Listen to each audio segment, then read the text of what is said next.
चलिए शुरू करते हैं।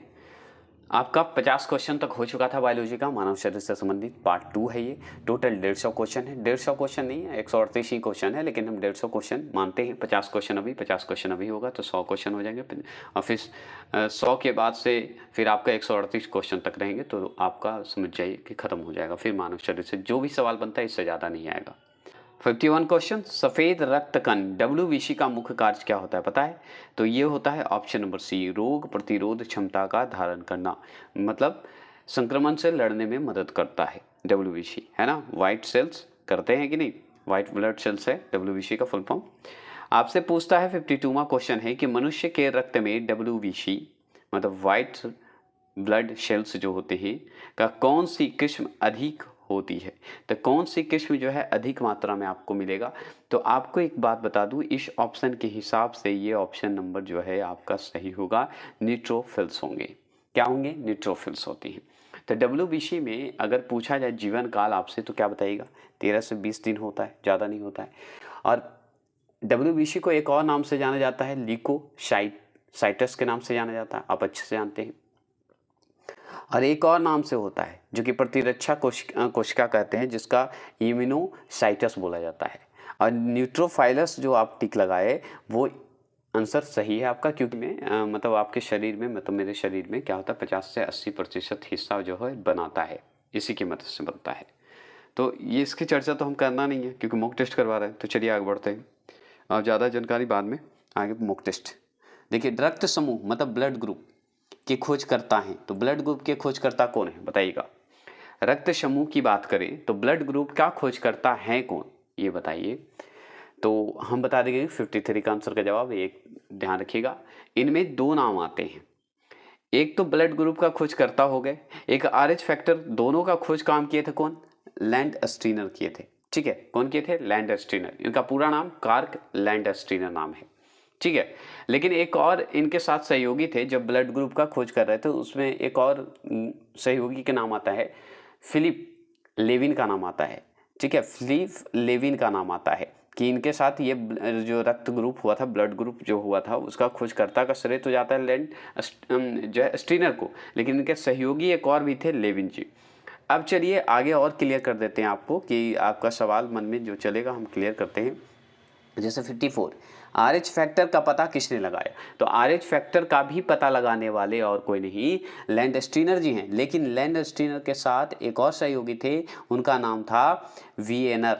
वियनर नाम था। तो लैंड स्टीनर तथा वियनर, जो टिक लगाइएगा वो सही लगाइएगा, क्योंकि आरएच फैक्टर का पता लगाने में इनका सहयोग ज़्यादा था। तो वियनर जो हैं वो पूरा नाम इनका है अलेक्जेंडर वियनर। वियनर, ठीक है, वियनर नाम है पूरा, अलेक्जेंडर वियनर। जो कि ये जो है दोनों मिलके काम किए थे, आरएच फैक्टर पर किए थे, लेकिन मुख्य भूमिका इन्हीं का लैंड स्टीनर का माना जाता है। और ब्लड ग्रुप का अगर बात करें तो लैंड स्टीनर का ही नाम आता है, लेकिन उसमें जो सहयोगी थे वो दूसरा थे। कौन थे? लेविन जी थे। और इसमें कौन है? वियनर जी थे। बस इतना ही याद रखिएगा। देखिए, वियनर की जगह पे एक जगह पे यह भी दे देता है, याद रखिएगा। ठीक है, तो ध्यान रखना है। चलिएगा 55 प्रश्न की बात करते हैं। किस रुधिर वर्ग में एंटीबॉडी नहीं पाई जाती है? तो किस वर्ग में एंटीबॉडी नहीं पाई जाती है? तो जानते हैं, ओ में आपका एंटीबॉडी पाया जाता है, इस आप सब जान लीजिए, लेकिन ए बी में एंटीबॉडी नहीं पाया जाता है। यही आंसर आपका 55वां प्रश्न का आंसर होगा, जो कि आप समझ जाइए। कोई दिक्कत नहीं ना। तो एंटीबॉडी जो है नहीं पाया जाता है, तो आपको ए बी में नहीं पाया जाता है, ओ में एंटीबॉडी रहेगा। और ये क्यों नहीं पाया जाता पता है? ए और बी में जो है, ए और बी जो है क्या होता पता है? एंटीजन होता है। ए और बी एंटीजन होता है, आप जानते हैं। तो इसलिए इसमें एंटीबॉडी नहीं पाए जाते हैं, लेकिन ओ में एंटीबॉडी पाए जाते हैं। आगे चलिए, और भी क्लियर हो जाएगा ब्लड से।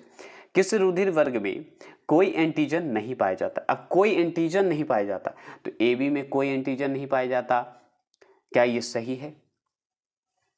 बताइए। नहीं, ये गलत है।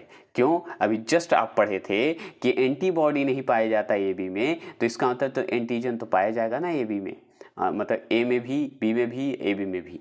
लेकिन एंटीजन नहीं पाया जाता, मतलब एंटीबॉडी किस में था? ओ में, तो वो आंसर होगा। समझे? थोड़ा सा कन्फ्यूजन कर लिए, मैंने ये किया था थोड़ा सा। अगर दिक्कत हो रही है तो क्षमा चाहेंगे, लेकिन मैंने सोचा कि आपको ज़्यादा याद हो जाएगा। ठीक है, तो चलिए 57 फिर आर एच से है। आर एच का खोजकर्ता कौन थे? वियनर और लैंड स्टीनर थे। लैंड स्टीनर और वियनर थे दोनों, याद रखिएगा। वियनर का नाम ही अलेक्जेंडर वियनर है, याद रखिएगा। आर एच फैक्टर का नाम किससे संबंधित है बताइएगा? तो ये बंदर से संबंधित है, इसमें सवाल करने की आवश्यकता ही नहीं है। आगे चलते हैं। अब ये सवाल बहुत इंपॉर्टेंट है। आर एच तत्व के अनुसार कौन सी जोड़ी विवाह के लिए उपयुक्त नहीं होती है? कौन सा ऐसा है जो कि आर एच ऐसा तत्व बताइए जो कि विवाह की जोड़ी के लिए परफेक्ट नहीं माना जाता, बताएंगे? तो हाँ, हम बता सकते हैं, अगर आप बताइए तो बताइए। तो ऑप्शन नंबर ए जो लगाएंगे वो सही लगाएंगे, और ये सही है क्योंकि आर एच प्लस पुरुष और आर एच माइनस महिला जो है सही नहीं माने जाते। अगर बात किया जाए तो आर एच में क्या होता है? आरबीसी पर लेपित प्रोटीन होते हैं। अगर प्रोटीन सेल पर, अगर मान लीजिए प्रोटीन कोशिका पर अगर आर एच पॉजिटिव होता है, अगर मान लीजिए प्रोटीन सेल पर मतलब प्रोटीन कोशिका पर अगर हो तो आप जान लीजिए आर एच पॉजिटिव होगा। ठीक है, अगर मान लीजिए प्रोटीन सेल ना हो, मतलब प्रोटीन कोशिका ना हो, तो समझिए आर एच निगेटिव होगा। ठीक है, ये जरूर ध्यान रखिएगा। तो इसी के आधार पर वो बनाया जाता है, जिसमें आर एच अगर पॉजिटिव पुरुष है और आर एच माइनस महिला है तो ये गलत है, अच्छा जोड़ी नहीं है। बस इसका उल्टा कर दीजिए। ठीक है, 59 का जवाब दीजिए। 59 का आंसर का है कौन सा रक्त समूह सर्वग्राही मतलब ग्रहण करने वाला लेने वाला, तो एक ही तो है, ए बी है, ग्रहण करता है। अब इसी में देखिए निम्न रक्त सर्वदात्री मतलब सर्वदाता होता है, तो सर्वत्रिक बोला जाता है, सर्वत्रिक दाता मतलब सर्वदात्री ऐसे बोलते हैं। ठीक है, ये दोनों एक साथ जोड़ देते हैं, सर्वदात्री। तो सर्वदात्री मतलब सर्वदाता मतलब देने वाला, तो देने वाला एक ही है, ओ है, बस ये जान लीजिए। तो ओ देता है और ए बी जो है सबसे ग्रहण कर लेता है, बस इतना ही जान लीजिए। तो ग्राही करने वाला, ग्रहण करने वाला कौन है? ए बी, और देने वाला कौन है? ओ है, बस ऐसे याद रख सकते हैं। चलिए 61, मस्तिष्क के किस भाग में भूख लगने व भोजन से तृप्ति मतलब भोजन का अनुभव की अनुभूति करने के केंद्र स्थित होते हैं? तो कहाँ स्थित होते हैं बता सकते हैं? मैं तो बता दूंगा, आप बताइए। तो हाँ, मैं बता दूंगा। ऑप्शन नंबर सी जो लगाएंगे, हाइपोथैलेमस। ये जो भूख लगने की होती है या भोजन जो खाने की जो भूख लगती है, एकदम कि भूख महसूस हो रहा है, तो वो कहाँ से पता चलता है? ये हाइपोथैलेमस से पता चलता है, ये हाइपोथैलेमस में स्थित होता है। ठीक है, अब हाइपोथैलेमस जो होता है ना, अग्र मस्तिष्क होता है, मतलब अग्र मस्तिष्क का भाग होता है हाइपोथैलेमस, ये जरूर ध्यान रखिएगा। और जो हाइपोथैलेमस होता है मस्तिष्क के मध्य में और आंख के पीछे सेट है, ये बैठा हुआ है, ये जरूर ध्यान रखिएगा। तो ये अग्र मस्तिष्क का भाग होता है हाइपोथैलेमस। 62 क्वेश्चन नंबर कि मानव मस्तिष्क में बुद्धि का केंद्र है, तो मानव मस्तिष्क में बुद्धि का केंद्र कौन है, मतलब ज्ञान का केंद्र कौन है? तो और कोई नहीं, सेरेब्रम है, बस इतना जान लीजिए, कौन है? सेरेब्रम है। 63 क्वेश्चन नंबर कि मनुष्य के मस्तिष्क का सबसे बड़ा भाग कौन सा है बताइएगा? सबसे बड़ा भाग कौन है? मनुष्य के मस्तिष्क का सबसे बड़ा भाग कौन है? तो हम बहुत अच्छे से जानते हैं, सबसे बड़ा भाग हमारा प्रमस्तिष्क है। कौन है? प्रमस्तिष्क है। 64 क्वेश्चन नंबर है कि तंत्रिका तंत्र की लघुतम संरचनात्मक तथा शरीर क्रियात्मक इकाई है, कौन है बता सकते हैं? तो हम बता सकते हैं, तंत्रिका तंत्र है, तंत्रिका कोशिका है, तो कौन है? न्यूरॉन है, बस इतना जान लीजिए, कौन है? न्यूरॉन है। तो न्यूरॉन जो आंसर है वो सही लगाएंगे, और न्यूरॉन जो होता है तंत्रिका तंत्र का ही लघुतम संरचना है, छोटा सा हिस्सा है न्यूरॉन। चलिए इसी से आगे संबंधित 65 क्वेश्चन नंबर, मानव शरीर की सबसे लंबी कोशिका कौन सी है? तो लंबी कोशिका एक ही तो है, तंत्रिका तंत्र है, और इसी का छोटा सा हिस्सा पढ़े थे न्यूरॉन, जो कि आप ऊपर पढ़े थे। चलिए 66 क्वेश्चन नंबर का जवाब देंगे, मनुष्य में मेरुदंड से कितनी जोड़ी तंत्रिका निकलती है? मेरुदंड का मतलब स्पाइनल कोड को बोलते हैं, तो कितनी जोड़ी होती है स्पाइनल कोड? तो स्पाइनल कोड जो होते हैं 31 जोड़ी को होते हैं, 31 क्लियर हो गए। 67 की बात करते हैं। 67 है कि श्वसन की क्रिया संपन्न होती है, तो श्वसन की क्रिया जो है संपन्न होती है कहाँ होती है बता सकते हैं? तो बताइए। तो हम बताएंगे श्वसन की क्रिया माइटोकॉन्ड्रिया में होती है और इससे ज़्यादा सवाल कहीं से नहीं आएगा। तो आंसर करेक्ट है कि श्वसन की क्रिया संपन्न होगी माइटोकॉन्ड्रिया में। आप अच्छे से जान लीजिए। और एक बात और जान लीजिए, अगर एक और ऑप्शन अगर आ जाता जो कि बता देते हैं, वो भी श्वसन से ही संबंधित है, जिसे कोशिका द्रव बोलते हैं। कोशिका द्रव, उसको इंग्लिश में साइटोप्लाज्मा बोला जाता है। और सबसे बड़ी बात बता दें, साइटोप्लाज्मा जो है शुरुआती प्रक्रिया है। सबसे पहले अगर श्वसन प्रक्रिया संपन्न होने की बात हो तो सबसे पहले शुरुआती प्रक्रिया में साइटोप्लाज्मा ही होता है। दूसरे नंबर पे आपका माइटोकॉन्ड्रिया आता है, जो कि ऑक्सीजन का जो है क्या करता है, परिवहन करता है ना। तो याद रखिएगा। तो ये अगर साइटोप्लाज्मा भी होता तो वो भी टिक लगाते हैं, माइटोकॉन्ड्रिया भी लगाते हैं। तो इसलिए एक ऑप्शन इसमें से हटा हुआ है ना। क्लियर। 68 क्वेश्चन नंबर है कि मनुष्य में श्वासोच्छवास बोला जाता है, ठीक है, में बाहर निकली वायु में O2 की मात्रा होती है। O2 मतलब ऑक्सीजन की मात्रा होती है। तो ऑक्सीजन की मात्रा कितनी होती है बता सकते हैं? तो हम बताएंगे, अच्छे से बताएंगे। तो 68 का मतलब, कहने का मतलब है कि श्वास जो हम लोग लेते हैं, जो ऑक्सीजन की मात्रा अगर निकलती कितनी है, ये सवाल पूछ रहा है आपसे। तो कितना प्रतिशत होता है? तो 17% मात्रा में निकलती है। यहाँ पे 17 की जगह पे 16% दे देता है, ये ज़रूर ध्यान रखिएगा। तो 16 से 17% अनुमान लगाया गया है, ये ज़रूर ध्यान रखिएगा। तो यहाँ पे 17% ऑप्शन था, इसलिए टिक लगाना जो है ये सही था। 68 का बी आंसर सही होगा। और कार्बन डाइऑक्साइड पूछे तो CO2 पूछता तो कितना लगाते? 4%। चलिए बता दिए, आगे चलते हैं। 69 क्वेश्चन नंबर है कि मनुष्य 1 मिनट में कितना बार सांस लेता है? तो हम बहुत अच्छे से जानते हैं कि मनुष्य 1 मिनट में अगर सांस लेने की बात होगी तो 14 से 18 बार होता है। बस इतना ही जान लीजिए। चलिए 70 प्रश्न की बात करते हैं। भोजन का ऊर्जा में परिवर्तन कोशिका मतलब सेल के किस भाग में होता है? अगर मान लीजिए भोजन का जो ऊर्जा का परिवर्तन की बात करेगा तो कौन से कोशिका में होगा? तो हम बहुत सिंपल जवाब, माइटोकॉन्ड्रिया के सिवा और कहाँ होगा? कहीं नहीं होगा, माइटोकॉन्ड्रिया में होगा। और भी ज़्यादा ऑप्शन के हिसाब से यही आंसर सही है, परफेक्ट भी है, आप जानते हैं। 71 क्वेश्चन नंबर है कि हमारी छोड़ी हुई सांस, हमारी छोड़ी हुई मतलब जो सांस हम छोड़ते हैं, छोड़ी हुई सांस की हवा में O2 की मात्रा लगभग कितनी होती है? तो लीजिए अभी जस्ट पढ़ा है कि O2 का अगर बात करें, O2 की अगर बात करें, ये CO2 है, O2 नहीं है, सॉरी CO2 बोलना था, O2 मैंने बोल दिया, क्षमा चाहते हैं। CO2 है, तो CO2 कितना था? 4% मैंने बताया था। और O2 कितना था? तो 17% चाहे 16%। तो यहाँ पे 16% ये जो है O2 का है और CO2 का 4% है। 72 क्वेश्चन नंबर है कि क्रेब्स चक्र में किसका संश्लेषण होता है? तो क्रेब्स चक्र में अगर बात करें, संश्लेषण की बात करें, तो संश्लेषण जो होता है ATP में होता है। और आंसर दिया हुआ है ये बुक में, तो ये भी आंसर सही दिया हुआ है, लेकिन परफेक्ट आंसर होगा ऑप्शन नंबर C, क्योंकि अगर ऑप्शन नंबर C नहीं होता तो हम ऑप्शन नंबर B लगा के चलाते। अब देखिए क्रेब्स चक्र होता क्या है, इसका दूसरा नाम याद है? तो दूसरा नाम होता है साइट्रिक एसिड। एक और नाम होता है ट्राइको कार्बोकिल जो है एसिड बोला जाता है। लेकिन अब बताते हैं कि ATP क्या करता है? क्रेब्स चक्र में संश्लेषण करता है, एकदम परफेक्ट है।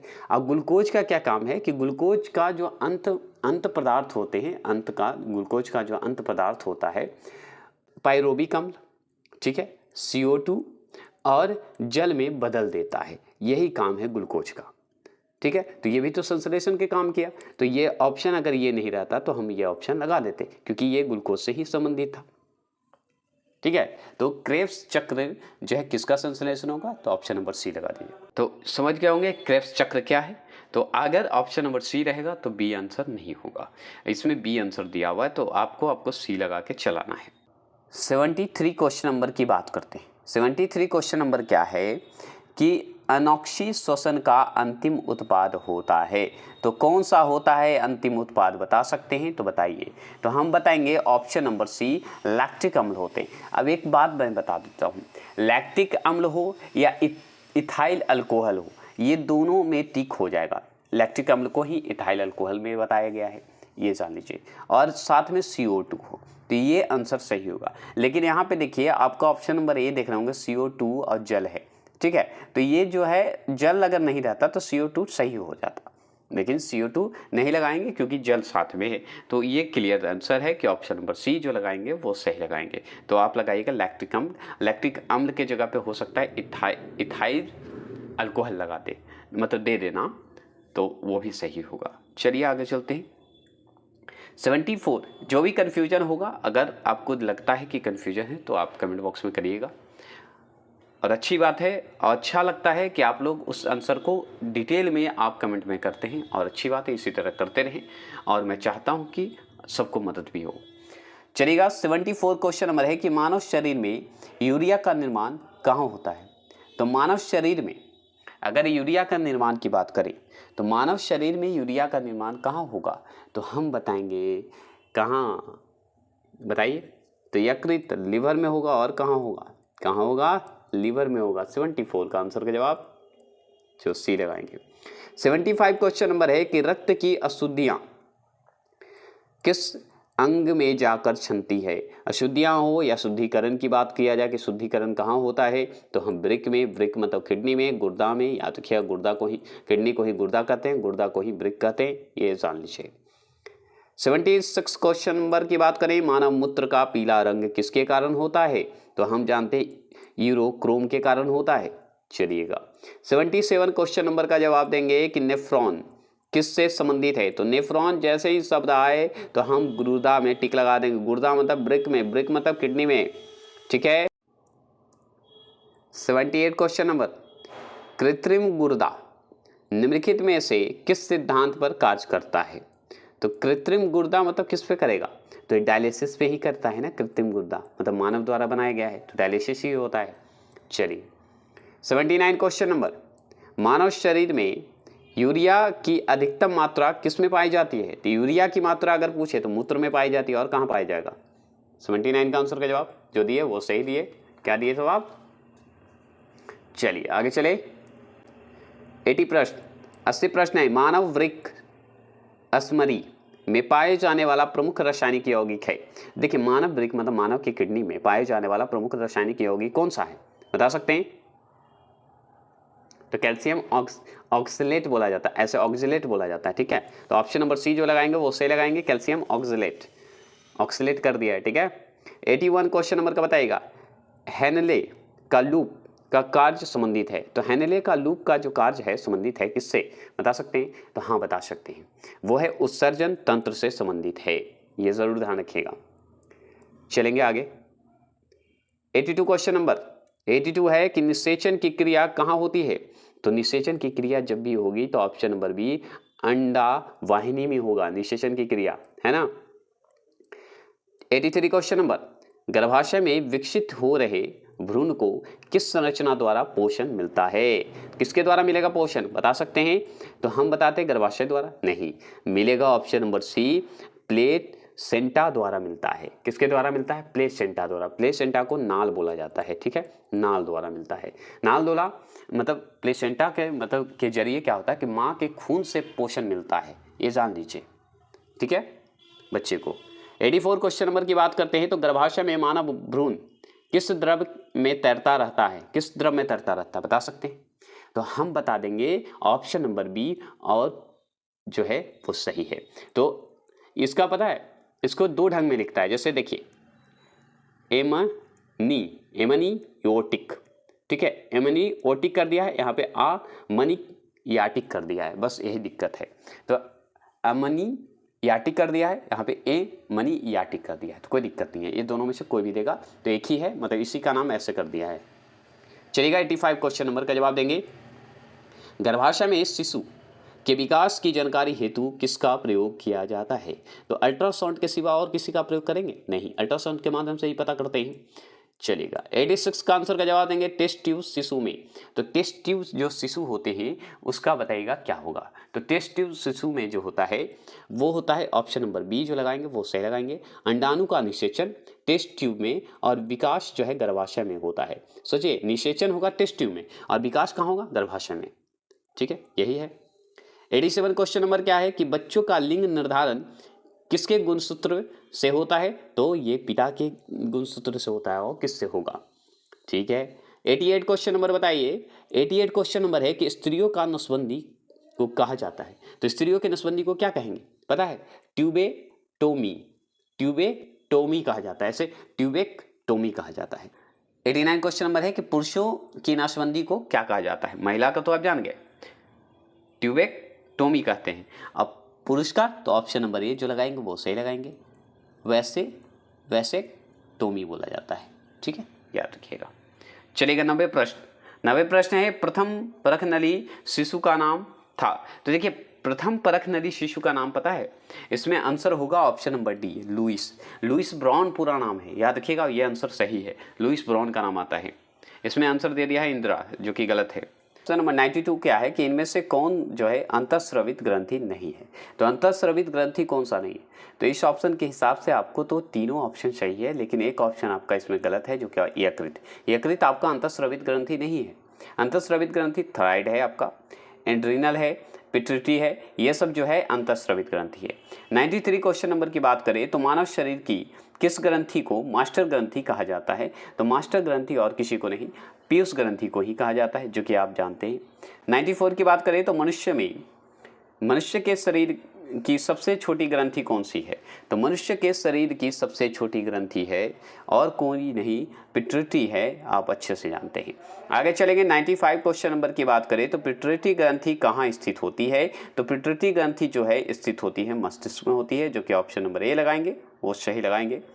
96 की बात करें तो थायराइड ग्रंथि में थायरॉक्सिन स्रावित करने के लिए उत्तेजित करने वाला अंतःस्रवित हार्मोन्स कौन सा है? तो TSH जो है, TSH है, ये आप अच्छे से जानते हैं। आगे चले 97 क्वेश्चन नंबर की बात करें तो वृद्ध हार्मोन्स जो है कहाँ से स्रावित होता है? तो वृद्ध हार्मोन्स जब भी स्रावित होगा तो आप जानते हैं थायराइड को ही कहते हैं। क्या ये सही मैंने बोला? आप करेक्ट करके बताएंगे। तो नहीं, ये सही होगा, ऑप्शन नंबर डी, पिट्यूटरी होता है, आप अच्छे से जानते हैं वृद्ध हार्मोन्स। 98 क्वेश्चन नंबर है कि ऑक्सीटोसिन हार्मोन्स जो है स्रावित करने वाली ग्रंथि है। तो ऑक्सीटोसिन हार्मोन्स स्रावित करने वाली ग्रंथि कौन सी है? तो हम बताएंगे ऑप्शन नंबर ए, पीयूष ग्रंथि है, और इससे सवाल बहुत ज़्यादा पूछता है। 99 क्वेश्चन नंबर है कि आयोडीन की कमी से होने वाले रोग, जिसे गलगंड बोलते हैं, जिसे गलगंड बोला जाता है, घेंगा जिसे हम बोलते हैं, में किस ग्रंथि की अपवृद्धि होती है? किस ग्रंथि की होती है? तो थायराइड की होगी, और किसकी होगी? आप जानते हैं 100वां प्रश्न है और अंतिम प्रश्न है। तो 100वां प्रश्न है कि निम्नलिखित में से किसकी संक्रिय के कारण मानव शरीर में जो है मिक्सिडीमा होता है? तो मिक्सिडीमा जो होता है वो याद रखिएगा और कहीं नहीं होगा। मिक्सिडीमा जब भी जुड़ता है तो वो जुड़ा होता है ऑप्शन नंबर डी, अवटुक ग्रंथि से जुड़ा होता है, जो कि ऑप्शन नंबर डी। तो आज के लिए 100 प्रश्न इतना ही रखते हैं। नेक्स्ट आपका 100 के बाद से जो चलेगा वो आएगा और जल्द आपको रात तक मिल जाएगा। जय हिंद, जय भारत।